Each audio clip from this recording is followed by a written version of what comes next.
I've got a message for you today, and it first came to me, so I'm going to share with y'all what God gave me for me. Subject this morning, this has been a test. Yes. This has been a test. And we're going to read Joshua, starting first chapter, 6 through 9. I'm using the New Living Translation. Joshua, first chapter, 6 through 9. Be strong and courageous, for you are the one who will lead these people to possess all the land I swore to their ancestors I will give them. Be strong and very courageous. Be careful to obey all the instructions Moses gave you. Do not deviate from them, turning either to the right or to the left. Then you will be successful in everything you do. Study the word, a book of instruction, continually. Meditate on it day and night, so you will be sure to obey everything written in it. Only then will you prosper and succeed in all you do. This is my commandment. Be strong and courageous. Do not be afraid nor discouraged, for the Lord, your God, is with you wherever you go. This is a test. And we continually go through tests. When you go through the fire, it purifies. You are better on the other side than you were on this side. Yes. As you go through, sometimes we wonder, God, are you there? God, I don't hear you. But I heard one person say that the teacher doesn't comment during the test. That you have to take what you learn, take what you know, and be led by it. As I was studying on this, I came upon I'm going to say it was a little thought somebody wrote down. And I think that thought will help us today, so I'm going to use it. And I can't tell you what that name was because it was written on the anonymous. But the thought was that years ago there was an earthquake in the Indian Ocean. And because of the earthquake, a tsunami, a large wave, came and it hit a certain island. There was 120,000 people vacationing, and 120,000 people died. Now, you might say, Pastor, what's that got to do with a test? I want to put you in a mindset today that your life right now is a test. Those 120,000 people, most of them did not know that they were about to die. They may have known just before it happened, but most of them didn't wake up that morning saying, I'm going to the beach and I'm going to die. So I'm going to get prayed up right now so when I die, I'll be ready to go. Most of us go through life. We've got a situation going on now where a lot of people are expected to die. Most of us, most of the people that catch this virus don't know or don't want to catch it. Some people got it and found no symptoms of it. But other people get it and they don't like it. They can't breathe. Can you imagine being out and minding your own business, having a good time with your family, with your friends, and your life is cut short? You may have moments, you may have 10 minutes to try to run one way or another, but a tsunami is so tall, it covers buildings. There ain't a whole lot you can do about running to escape it unless you're on the outskirts. Because people are knocking one another down, trying to get away. Right. Up until that point in your life, what have you done in this text? I remember when I was growing up and going to school, I was blessed. I didn't have to study a whole lot because if I read something one time, I had. And everybody else would be studying, they were going through stuff, and I had. But every once in a while I get cocky, especially in math. Oh, I got this concept, I know it, and I just wheeze through it. And then when I get back, I didn't get the grade I was expecting. I might have got a C, but I thought this was A. And then when I looked closely at the problem, I forgot to do a little minor thing. Whatever it was, a little thing that, and I was going through it so cocky about it, I didn't pay attention.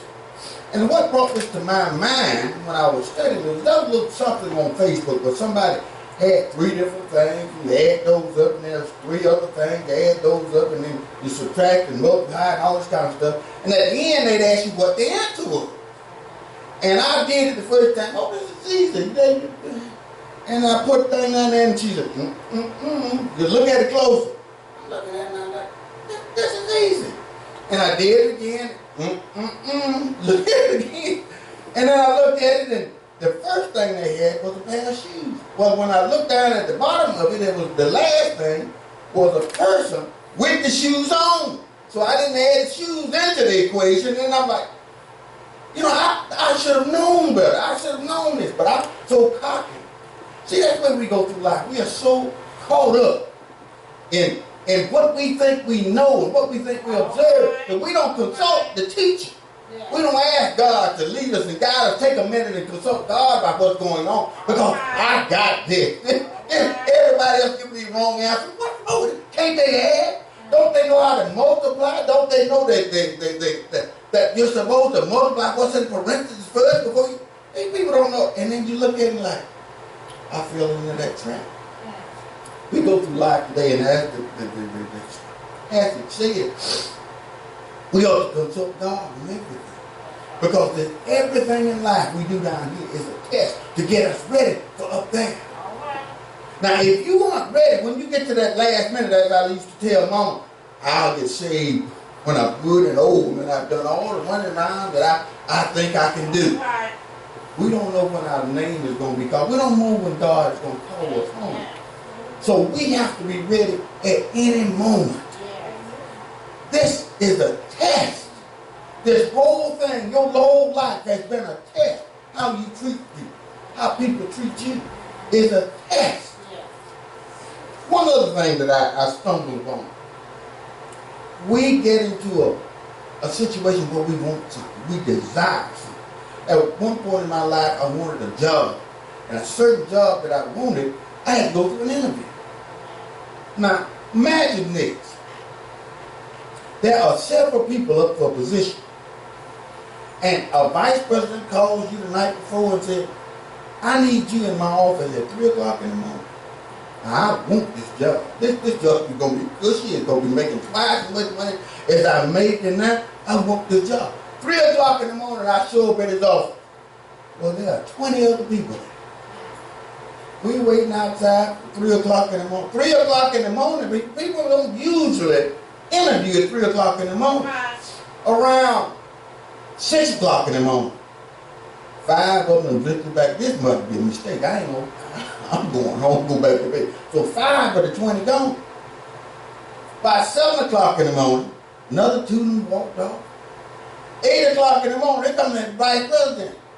Oh, then we got some people. I didn't think any of y'all was going to come. Wait with you just a minute, and we're going to have an interview. By that time, some people are mad when they upset. I ain't got to put up with this kind of stuff. He did this on purpose. So, why don't there's about 10 of us left? 10 of you left for a position that you really want. This is a test. But you don't know it's a test. You just think it's an interview. By the time he gets ready, another 30 minutes is gone. He starts calling me into the office, one by one. And as he called you in, you like the second from the last, you go in and he asks you, how you doing? And they said, let's go ahead and get started. I know you've been here a long time. Let's go ahead and get started. And he asks you, spell baker.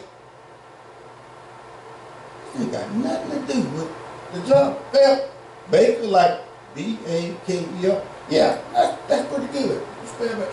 Now, the next thing, this is important. What's 2 and 2? 2 and 2.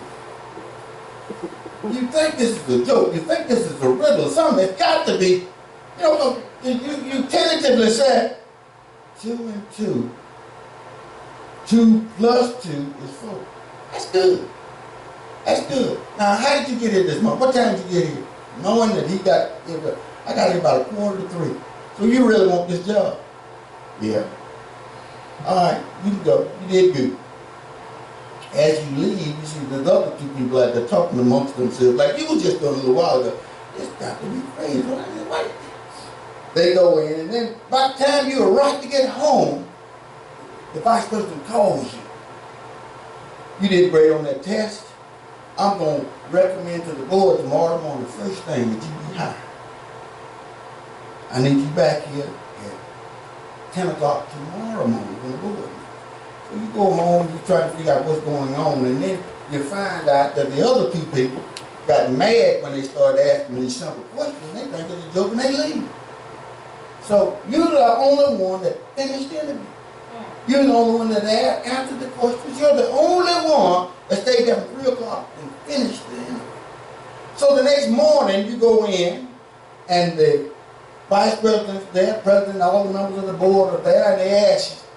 The vice president gets up, well, I have our new employee I'm recommending, and tells them why. And he says, first thing, dealing with these people that we have to deal with, you have to be patient. So he got up at 3 o'clock in the morning, and there were 20 of them when they started. I saw it on camera, but only 12 of them stayed till I got here.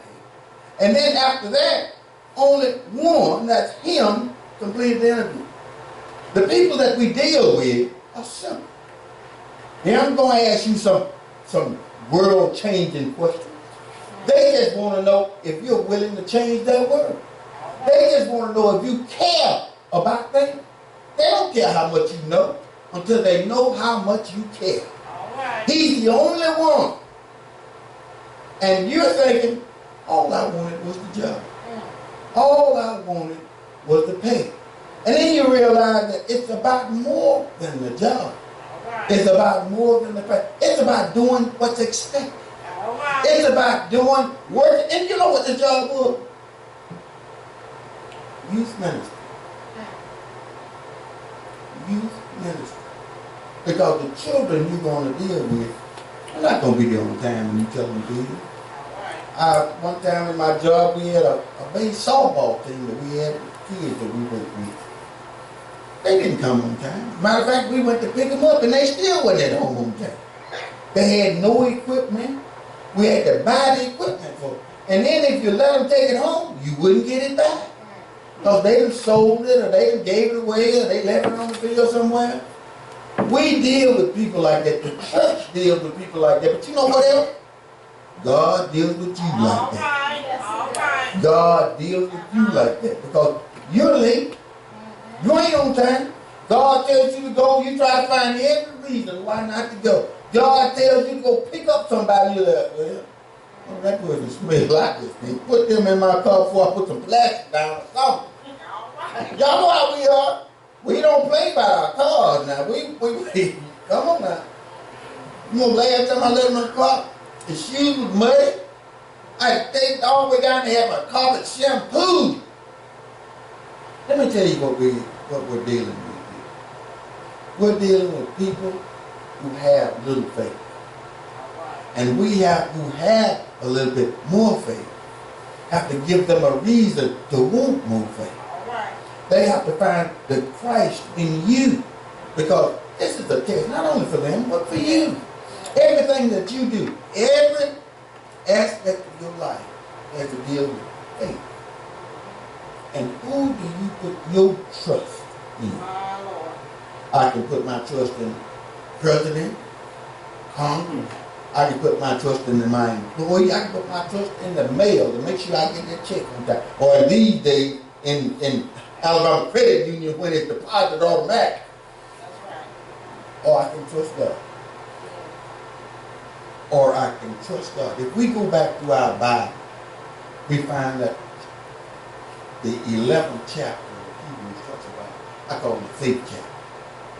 Now faith is the substance of things hoped for, but the evidence of things not seen. And every other verse down there talks about some person in the Bible, over the Old Testament, who had to show, who had to stand on their faith. Yes. Abraham, Moses. You know, Moses was in the palace. Moses was being raised as a prince. But God called him out. All right. Showed him where his heritage lies. Yes. Moses killed a man because of one of his people was being mistreated. Left, ran off. But he found God in a burning bush. And he had to go back. Now, wait a minute now. Listen now. Y'all don't get this. Moses had to go back to where he ran from, knowing that he had killed a person. But God said, I got you. I got you. Well, God, when I go back and when I talk to Pharaoh, who sent me? I am. And that's where we find our faith. That's where we find our trust. Because every question, as Alex Trebek would say, I can give you the question, you give me the answer. The answer to every question is God. Christ, in this case. Our true and living God is Christ. Christ our Savior. Christ our healer.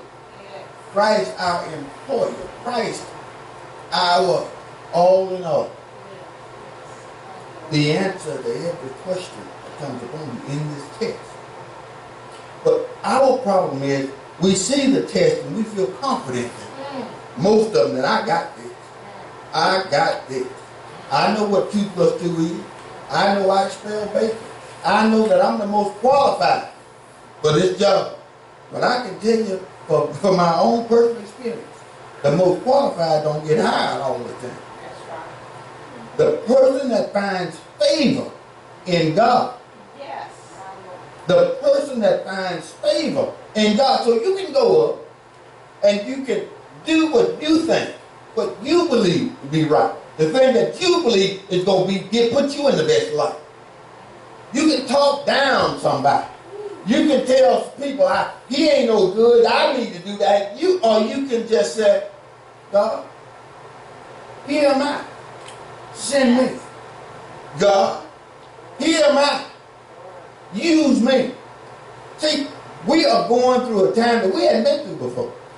They tell me that in the early 1900s that a plague hit before. But I wasn't there. I can't tell you anything about what happened. But I can tell you God was there. I can tell you Christ was there, and Christ saw his people through. All right. Everybody who believes in Christ not going to make it. That's right. That's just the way it is. Now, Deacon Thomas and I and Sister Barbara were talking earlier. You can stay home and you can work. You can close your door. You can feel like everything is against you, that you ain't got a reason to open your door until all this is finished. Because you don't know who got it and who don't. Or, as he said, you got 2 things. Things you can do something about, and 2 things that you can't do anything about. Things that you can do something about, do it. Yes. Put on your mask. Use your hand sanitizer. Wipe down everything that you can. The thing that you can't do anything about, why wear it? That God has.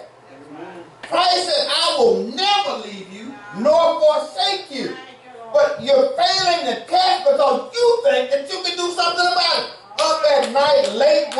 can't get no sleep, giving yourself a heart attack or a stroke because you can't do anything about it. Well, I can't. I can do something about very little in this world. Very little. But I gotta go.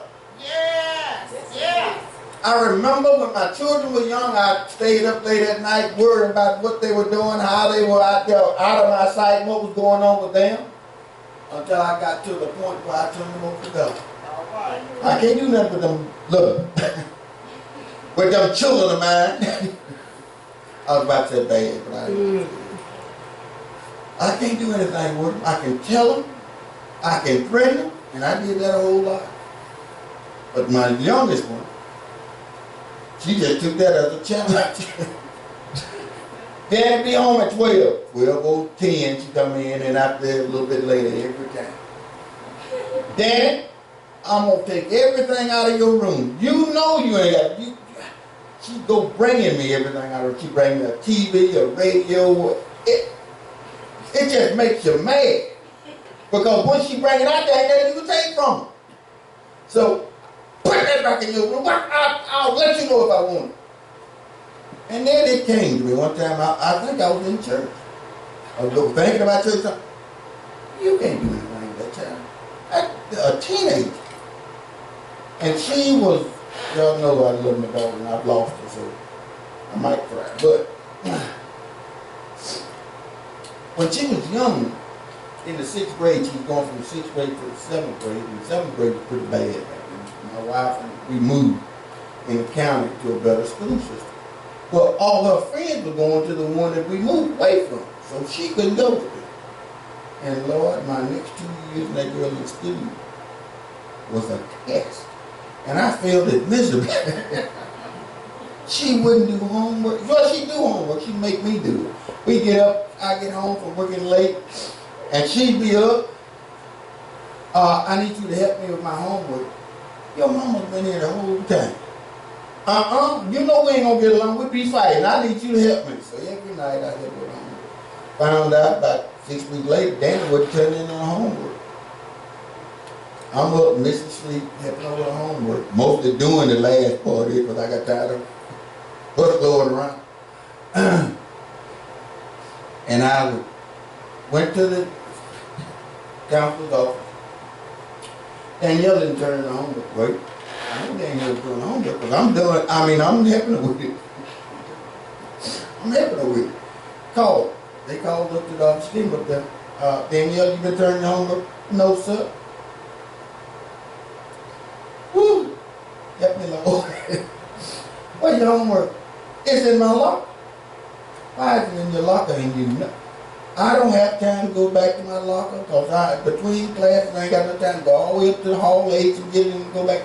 Why don't you just take it with you? That's too many books. I ain't taking all them books. Woo! Lord Jesus. I failed some tests.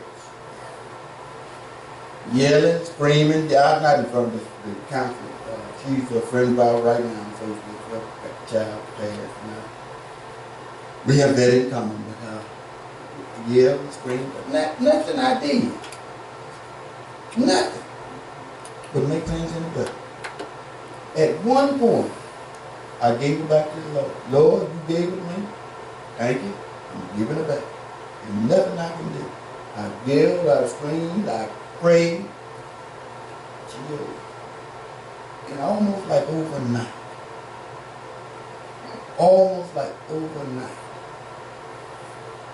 She got it. But God did it. She started turning her homework. She started caring, going to school.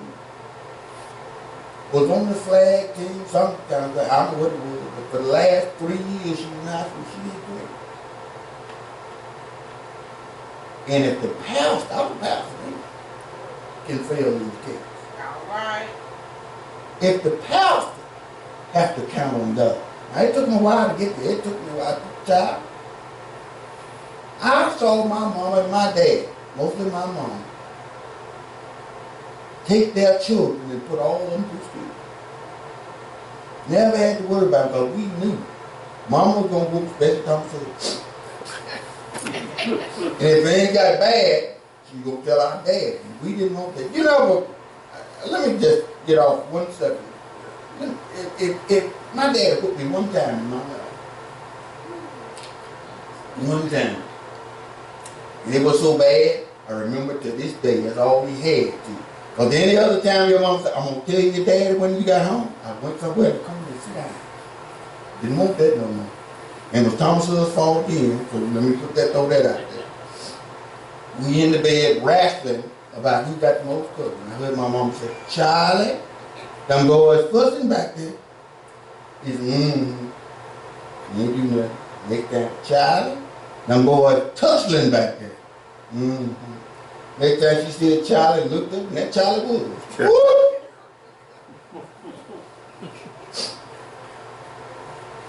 God will let things happen to you so you learn. Right. You go through the fire so you'll be better on the other side. You asking God, Lord, remove this fire, remove this task from me. And you all said, Lord, help me to make it through this test. Because we all have to go through tests. This whole life, this whole experience of ours is a test. It gets better and it gets worse. How you react to intimidation. How you react to loneliness. How you react to loss. How you react to abundance. Everything is going right. It's a test. Because when everything is going right, we tend to forget about God. We tend to forget to pray. We tend to forget that we have a God that we have to answer to. We have to praise, we have to worship our God. Yes. Even through the bad times, but especially when things are not going good. We have to let God know that we appreciate. Yes. There was no way for us to get to heaven. No way for us to be saved. You can go back to the Old Testament. You can look at Moses. You can look at Joshua.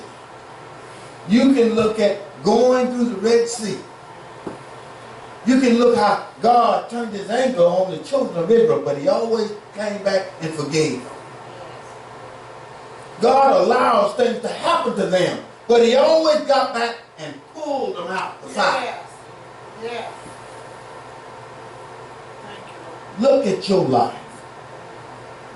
If God took you today, I don't know what's going to happen today. I don't know what's going to happen in the next 5 minutes. But we have to be ready. And not only that, we have a legacy. All right. You call yourself a child of God. You call yourself a Christian. That means being Christ-like. A test is the means by which presence, quality, genuineness of anything is determined. A trial. All right. When we go through a test, Christian, as a Christian, we have to prove that we have the presence of God, the qualities of God, the genuineness of God. Is that you? Because the legacy is the way you live your life. Your children watching you, and they're going to live there the same way. My wife used to tell me, you fuss too much with them girls. Well, my mama fussed at me. That's what I saw. That's what I knew. I had to be trained by God to do a difference. Yes. The test kept coming. And I could keep doing the same thing and expect something different to happen. Or I could modify my behavior so that I would improve on the test. All right. You have tests coming up. All right. And I know ain't none of y'all in school yet. But you got tests coming up. When you walk out of here, there's a test waiting for you. That's right. If your car don't start, that's a test. If you get halfway down the road and the tire is low and you have to pull over, that's a test. If your check don't show up in the mail, it's a test. That's a test. Hallelujah. Your life has been a test. Your life will be a test until you leave it. How you pass that test, how you progress in that test, is totally left up to you. Nobody else can take the test for you. You know, like the ACT and the SAT, people have been caught with other people taking the test for them. Or people are right now, well, we ain't talking about current situation. But anyway,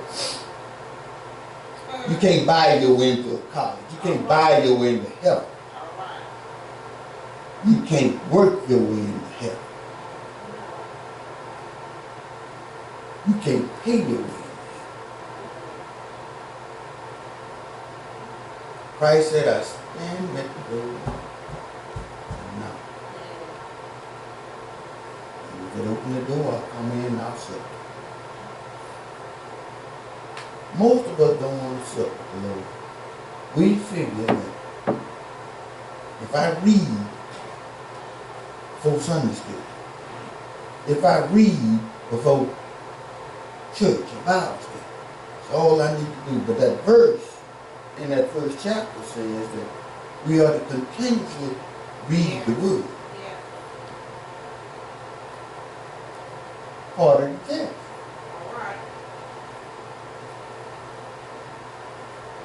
Do you trust God? Do you have a relationship with God? Do you know that He loves you? Let me tell you, if you don't know, I can tell you, God loves you. God loves you and He wants you saved. He wants you to go to heaven. He wants you to pass all the tests. You won't, but God wants you to. I have, but God wanted you to. For God so loved the world that He gave His only begotten Son, that when a test got too hard, come on now. When a test got too hard, Thank you, Lord. just wait right here. Lord, I got it. When you study and you show yourself rightly dividing, that lets the Lord know you have studied. You're following His word. Church, as I take my seat, I want you to know, tests are going to come. Some of them you're going to fail because none of us are perfect yet. But just because you aren't perfect yet, don't get down in the water or in the mud.